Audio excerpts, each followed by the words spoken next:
Welcome to the Real News Network. I'm Gregory Wilbert, coming to you from Quito, Ecuador. The conflict over the November 26th presidential election in Honduras continues unabated. More protests are taking place Wednesday through Friday. So far, 22 protesters have been killed in clashes with the police. And last Sunday, the Honduran Electoral Tribunal officially declared the conservative incumbent, Juan Orlando Hernandez, to be the official winner with 43% of the vote, a margin of victory of 1.4% over his closest challenger, the center-left candidate, Salvador Nasralla. Earlier this week, the OAS and the opposition called for completely redoing the election. Joining me to take a closer look at the international dimension of this vote is Mark Weisbrot. Mark is the co-director of the Center for Economic and Policy Research and president of the organization Just Foreign Policy. Thanks for being here today, Mark. Thanks, Gregory. Good to be with you. So one of the biggest reasons really to suspect that there was fraud in the election has to do with the fact that on the night of the vote, with 57% of the ballots counted, the Electoral Tribunal said that Salvador Nasralla, the challenger, was ahead by 5% of the vote. However, shortly after the vote count was the vote count was suspended, and then when it restarted some 30 hours later, the incumbent Juan Orlando Hernandez was ahead by 1% of the vote. Everyone says that such a dramatic turnaround is highly suspicious. Tell us about what the analyses that have taken place so far and what explanations have been offered about how credible these explanations for this sudden catching up of the incumbent Hernandez. How credible are they? Well, the government's not giving any explanation now. You don't hear anything from anyone. In fact, it's hard to find anybody even saying openly that this vote is for real, that they really won.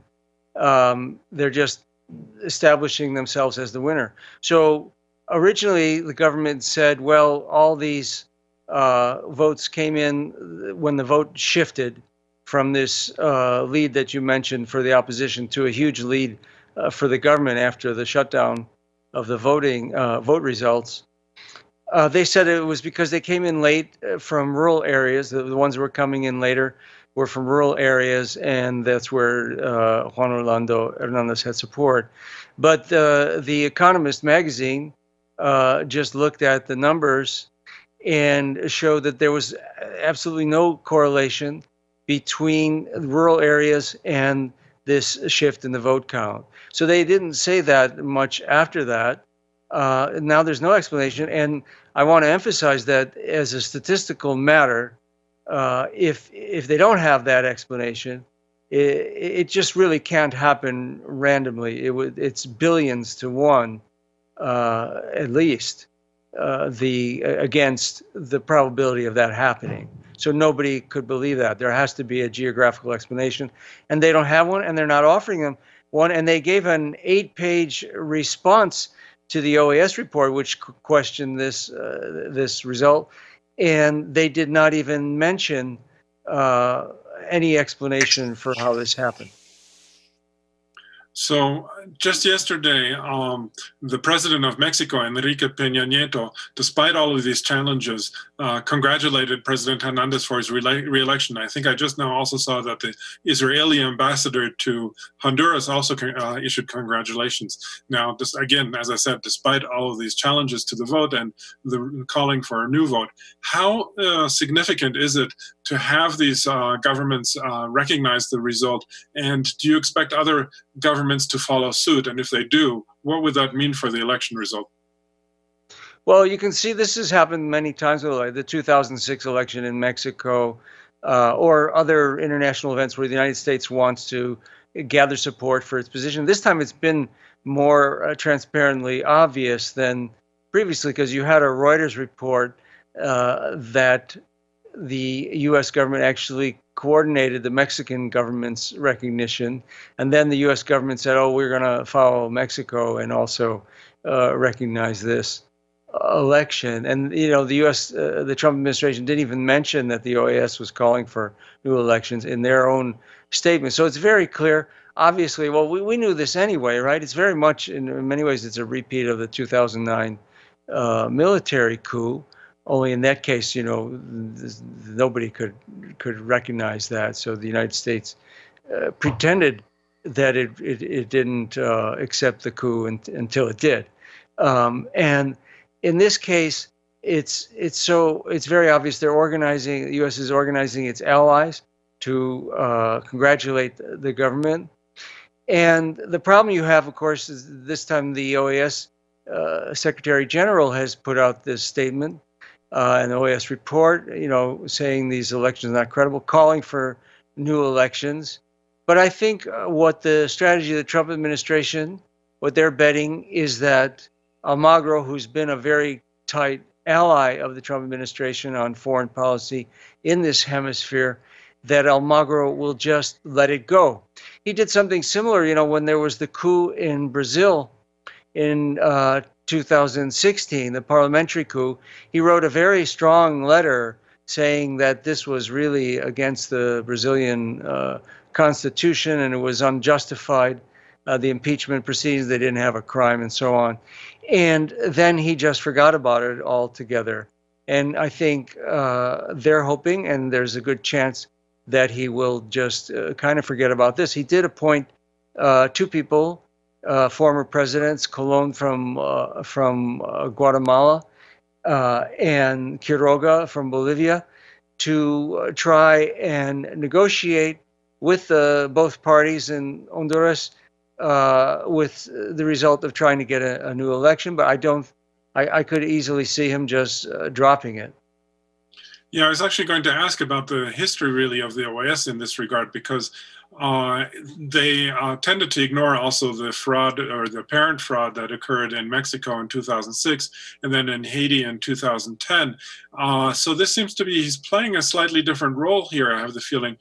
How do you explain that? What is going on with Almagro? And is he just it sounds like he's being, how should I say, has two tendencies, and as you said, the pro-U.S. one usually ends up winning. But how do you interpret what's going on here? Yes, just one addition to when you said Haiti in 2010, they did more. OAS actually did something nobody's ever done. They overturned the results of the Haitian election. So that was one of the most outrageous things the OAS has done. Yeah, I think the OAS right now under Almagro, also because there are right-wing governments that are the most loyal to the United States that you've seen in decades, in Argentina and Brazil and Peru, although he's hanging by a thread right now. It's very much answering the U.S. If I were to explain why Almagro is on the side of democratic elections in this case, I would say, well, he probably does feel this way, but I think most importantly, he had no choice, because this one was, the OAS observation mission, the people on the ground could just not accept this. It was just not believable at all. So I think he had to go with that no matter what. I think he probably wanted to as an individual. He's not a right-wing person. He just mostly, I think, allies with the U.S. because that's where his power is right now. And he really hates the left governments, I think, much more than he cares about Honduras. Turning to the European Union, they also had election observers there, and it seems that they've been taking a back seat a bit. That is, they've even expressed support, it seems, for the recount effort, saying that the recount, which took place, set aside their suspicions about the vote, which it clearly didn't do for the opposition and not even for the OAS. What do you think is going on here with the European Union? Well, the European Union is playing the role that they've done. Sometimes, they go back and forth. It depends who's in charge. But yeah, they're allying themselves with the Trump administration. You got to remember the biggest thing here in Honduras. I mean, there's a general policy of all U.S. governments in Latin America, and again, the Trump administration is not significantly different right now from the Obama administration or the Bush administration on Honduras or Latin America. So it's consistent. They don't want government. They want governments that will follow their foreign policy. They don't care as much what they do internally as just being their allies. And in this case, it's even more important, and that's why I think there was never any doubt what the Trump administration was going to do, because they have their only military base in Latin America is in Honduras, and that's the fundamental problem here. The Hondurans cannot have democracy from their point of view because if they do, they will sooner or later they'll kick that base out. They'll vote for a government that'll kick that base out of there. And finally, despite all of these, let's say because of all of this violence that has been going on in protests, the repression against the protests, and I mentioned there were 22 people killed, and now also these fraud allegations. What is happening in Congress, given that this is really something that is attracting a lot of attention, not perhaps as much as it deserves, but especially in the media, but it has attracted some attention. What is happening in Congress with this regard? Yes, I think that's extremely important because people can do something here. They can write to their members of Congress, because a couple dozen people already have signed a letter just in like a day or so to the administration and threatening to cut off. The Congress could cut off assistance to Honduras. It's so-called security assistance, at least. There's a lot more they could do as well, and they're supporting the call for new elections, and they're also demanding that the government respect human rights. And I think this is the most important thing. Amnesty International has also put out an urgent action that people can make calls, and they can find that on Amnesty International's website. This is very important because the Congress, there's a lot of members of Congress. This effort in the House is led by Keith Ellison, but you also have Patrick Leahy in the Senate. You have a lot of other members of Congress that really see this government very much as a repressive government. I mean, after all, the opposition called themselves the Alliance Against the Dictatorship, and it really is a dictatorship now, especially since they obviously stole this election, and they're using violence to repress the opposition.